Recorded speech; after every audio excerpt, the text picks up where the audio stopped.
Hello students, next topic है हमारा electromagnets. Theoretical topic है, इसलिए थोड़ा सा छोटे छोटे टॉपिक हैं आपके, बहुत ईजी हैं। एक तो मैग्नेट्स भी होते हैं नेचुरल, जो हमारे नेचर में पाए जाते हैं, उनमें ऑलरेडी मैग्नेटिज्म की प्रॉपर्टी होती है। कुछ क्या होते हैं, कुछ मटेरियल्स में हम करंट को पास करवा के उनको मैग्नेट की तरह बिहेवियर के लिए बना सकते हैं, तो उनको हम क्या बोलते हैं, इलेक्ट्रोमैग्नेट्स। तो यहाँ से डेफिनेशन से देखो, an electromagnet is that which can easily be magnetized and demagnetized on passing removing electric current। यानी कि एक इलेक्ट्रोमैग्नेट क्या होता है, कोई मेटल्स का हम इलेक्ट्रोमैग्नेट बनाते हैं तो उसके अंदर जब हम करंट को पास करवाएंगे तो वो मैग्नेटाइज हो जाएगा, यानी उसके अंदर मैग्नेटिज्म की प्रॉपर्टीज आ जाती हैं। जब करंट को उसमें से हम रिमूव कर देते हैं तो वो डीमैग्नेटाइज हो जाएगा इजीली, और जो उसमें प्रॉपर्टीज आई थी मैग्नेट की वो ख़त्म हो जाएंगी। जो इलेक्ट्रोमैग्नेट्स हैं उनको जनरली फेरोमैग्नेटिक मटेरियल्स का बनाया जाता है, क्योंकि फेरोमैग्नेटिक मटेरियल्स की क्या प्रॉपर्टी होती है कि उनकी परमिबिलिटी हाई है।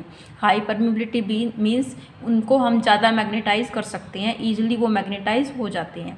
एंड लो रिटेंटिविटी होती है, यानी कि रिटेंटिविटी का मीनिंग क्या होता है कि जो बचा हुआ मैग्नेटिज्म होता है, यानी मैग्नेटाइजिंग फोर्स को रिमूव करने के बाद भी जो है उसमें जो मैग्नेटिज्म थोड़ा सा रह जाता है उसी को हम बोलते हैं रिटेंटिविटी। तो इसकी रिटेंटिविटी कम होती है और परमेबिलिटी ज़्यादा है, ठीक है। तो इसके लिए जो सूटेबल मटेरियल है वो हम मोस्टली सॉफ्ट आयरन यूज़ करते हैं। सॉफ्ट आयरन एक फेरोमैग्नेटिक मटेरियल है।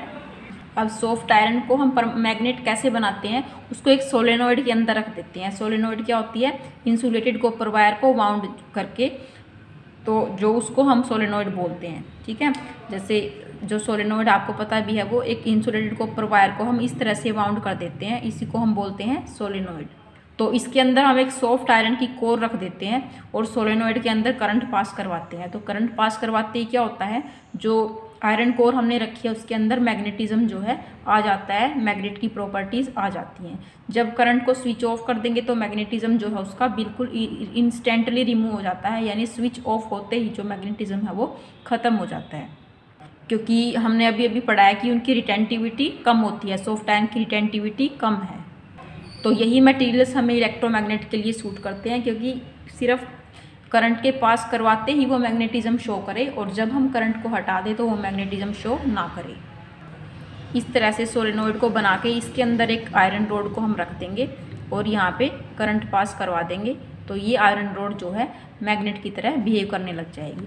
अब कुछ फैक्टर्स हैं जिसकी जो अफेक्ट करते हैं मैग्नेट की स्ट्रेंथ को। तो स्ट्रेंथ को हम कैसे चेंज कर सकते हैं, फर्स्ट हमारा पॉइंट है इसके अंदर number of loops in the coil.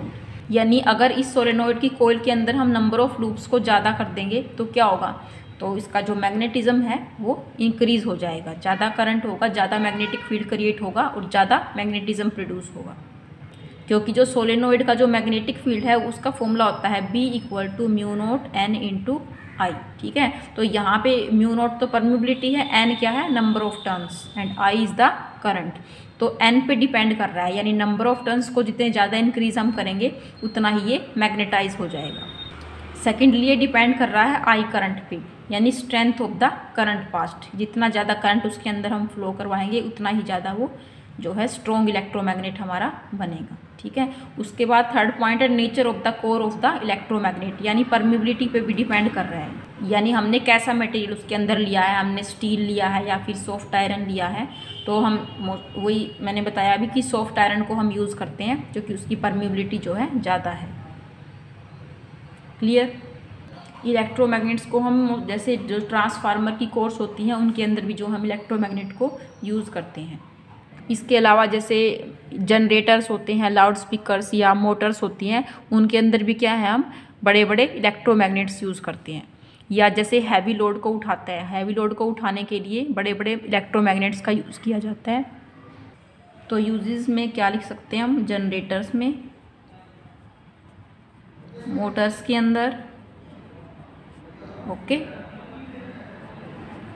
To lift heavy loads, okay. इसके अलावा लाउड स्पीकर्स में भी यूज़ करते हैं। तो ऐसी बहुत सारी एप्लीकेशंस हैं जिसके अंदर हम इलेक्ट्रोमैग्नेट्स को यूज़ करते हैं। So this is all about electromagnets. Clear. Okay, thank you.